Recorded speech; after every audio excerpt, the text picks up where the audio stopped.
9 दिन में 160 किलोमीटर चलने के बाद आज बाबा बागेश्वर की हिंदू एकता यात्रा का समापन ओरछा में हो गया। इन 9 दिनों में सनातन धर्म को और मजबूती से लोगों के सामने पेश करने के साथ पंडित धीरेन्द्र शास्त्री ने हिंदुओं पर बढ़ रहे अत्याचार को लेकर कट्टरपंथियों को संभल जाने की चेतावनी दी, साथ ही अपनी अगली यात्रा का ऐलान भी कर दिया। देखिए रिपोर्ट।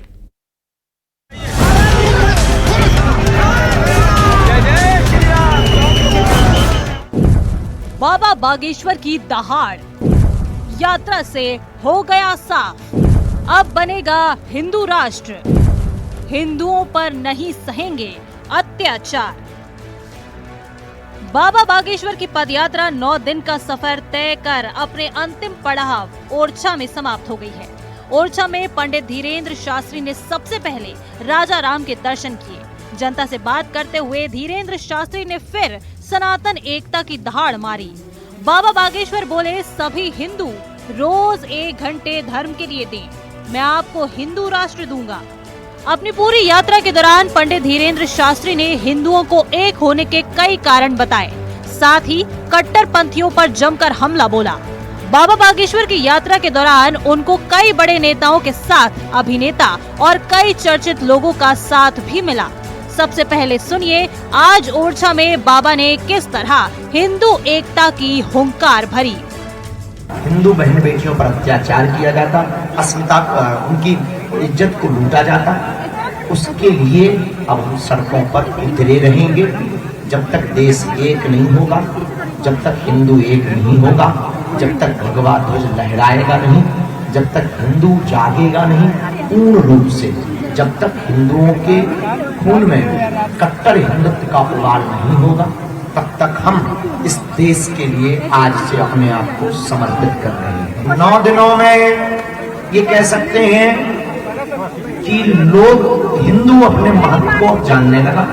थोड़ा डरपोक था वो घर से बाहर निकला, थोड़ा भयभीत था वो घर से बाहर निकला। हमको अगर वहां की सरकार परमिशन दे तो हम Bangladesh, Pakistan, Afghanistan, Arab, Iraq, Indonesia, Suriname, Fiji, Mauritius, Bhutan, Nepal, America, New Zealand, England सब में निकालने की क्षमता है गुरु के पास। आखिरी दिन पदयात्रा ओरछा धाम पहुंची। 9 दिनों में बागेश्वर धाम से ओरछा तक 160 किलोमीटर की दूरी तय कर हिंदू राष्ट्र की गूंज हर ओर पहुंच गई। बागेश्वर धाम के पीठाधीश पंडित धीरेन्द्र कृष्ण शास्त्री सनातन हिंदू एकता के लिए 160 किलोमीटर की पदयात्रा कर रहे थे। 9 दिन की पदयात्रा में 8 पड़ाव थे और हर पड़ाव के साथ उनकी यात्रा में उनसे जुड़ने वाले लोगों की संख्या बढ़ती ही जा रही थी। इन 3 तस्वीरों से समझिए कि उनकी यात्रा से कैसे कैसे चेहरे जुड़े हैं। सबसे बाईं ओर बॉलीवुड से जुड़े वो सितारे जो सनातन और हिंदू धर्म पर कम ही बात करते थे। बीच में वो सियासतदान हैं जिनके पिता हिंदू धर्म को खारिज कर चुके हैं। हम बात कर रहे हैं कांग्रेस नेता और मध्य प्रदेश के पूर्व सीएम दिग्विजय सिंह की। उनके बेटे जयवर्धन सिंह भी इस बाबा बागेश्वर की यात्रा से जुड़े। तीसरी तस्वीर हिंदू धर्म गुरु और उनकी यात्रा में उमड़े जन सैलाब की। एक तरफ संजय दत्त ने जहां हिंदू धर्म और बाबा बागेश्वर के लिए अपना समर्पण दिखाया, तो दूसरी तरफ द ग्रेट खली ने जागो हिंदू का नारा दे दिया। तो अपनी यात्रा के दौरान बांग्लादेश में इस्कॉन के महंत की गिरफ्तारी, हिंदुओं पर अत्याचार और मंदिर में हो रही तोड़फोड़ को लेकर बागेश्वर धाम के पंडित धीरेन्द्र शास्त्री का गुस्सा नजर आया।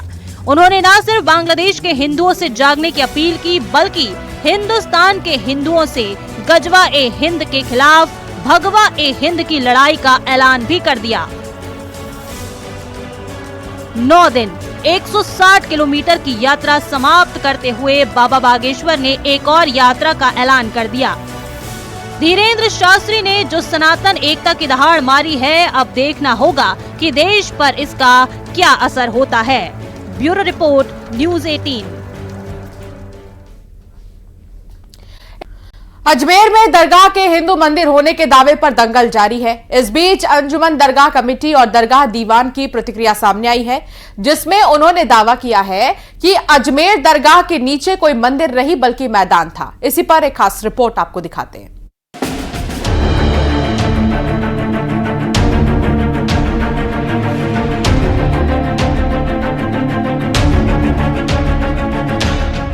यूपी के संभल के बाद अजमेर दरगाह को लेकर भी दावों का दौर जारी है।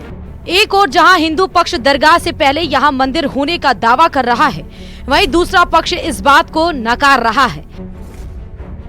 ऐसे में जानना जरूरी है कि हिंदू पक्ष के दावों का आधार क्या है। दरअसल हिंदू पक्ष ने अपने दावों में 1911 में लिखी गई हरविलास शारदा की किताब हिस्टोरिकल एंड डिस्क्रिप्टिव का जिक्र किया है। 168 पन्नों की इस किताब में दरगाह ख्वाजा मोइनुद्दीन चिश्ती नाम से एक पूरा चैप्टर है। इस ग्राफिक्स के पेज नंबर 93 पे लिखा है कि दरगाह के बुलंद दरवाजे की उत्तरी तरफ तीसरी मंजिल पर छतरी है। वह किसी हिंदू इमारत के हिस्से से बनी है। दरवाजे पर बनी छतरी की सतह पर खूबसूरत नक्काशी को चूने और रंग पुताई से भर दिया गया। इसके आगे पेज नंबर 94 पर लिखा है कि छतरी में जो लाल रंग का बलुआ पत्थर का हिस्सा लगा है वह किसी जैन मंदिर का है। आगे पेज नंबर 96 के मुताबिक बुलंद दरवाजे और अंदर के आंगन के नीचे पुराने हिंदू मंदिर के तहखाने हैं। इसमें कई कमरे अभी भी वैसे ही हैं। यह सब देखकर लगता है कि दरगाह को मुसलमान शासकों ने पुराने हिंदू मंदिर की जगह पर बनाया है। वहीं पेज नंबर 97 पर हिंदू परंपरा के मुताबिक तहखाने के अंदर मंदिर में महादेव की छवि है। इस पर हर दिन एक ब्राह्मण परिवार चंदन जलाता था। इस जगह को अब दरगाह के घड़ियाले यानी घंटी बजाने वाला के रूप में जाना जाता है।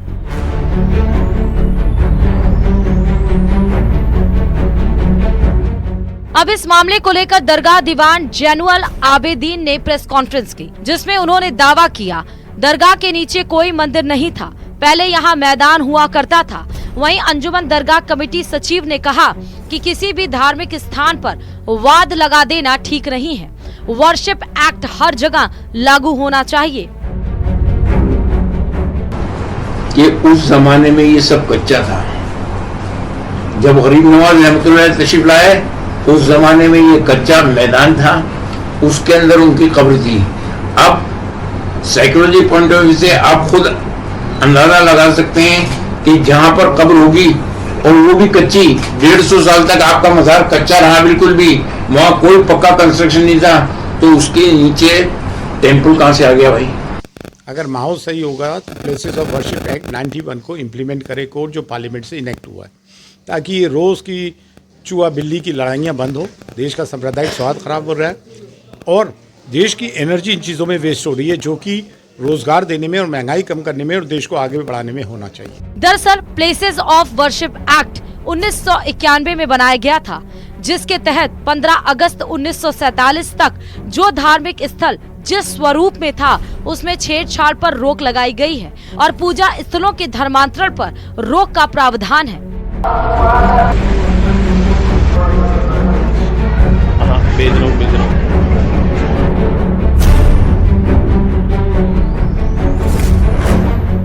दावों का दौर जारी है। वहीं अजमेर शरीफ दरगाह को शिव मंदिर बताने वाली याचिका को मंजूर करने के बाद कोर्ट ने दरगाह कमेटी, अल्पसंख्यक मंत्रालय और एएसआई को नोटिस जारी कर जवाब मांगा है। देखना है आगे क्या होता है। Bureau report, news 18।